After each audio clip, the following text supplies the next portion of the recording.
সামনেই পয়লা বৈশাখ, তাই মা আর ভাইকে নিয়ে চলে এসেছিলাম ঘাটালের নিউ মার্কেটে কিছু কেনাকাটা করতে। এসেই প্রথমে ভাই ওর জন্য কিছু জিন্স শার্ট এসব দেখে নিল। মা বাড়ির জন্য দেখছিল কিছু বেডশিট, আর মায়ের পরার জন্য ডেইলি ওয়ারের ওই কটন সুতির শাড়িগুলো। এই শাড়িগুলো কিন্তু ভীষণ সফট আর কমফোর্টেবল ছিল, ডেইলি ওয়ারের জন্য একদম পারফেক্ট।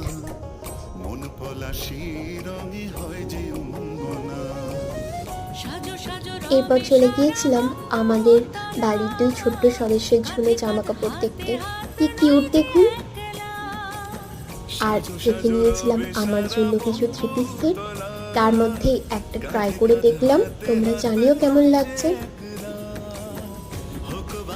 ব্যাস, এরপর বিয়ে করে সোজা বাড়ি।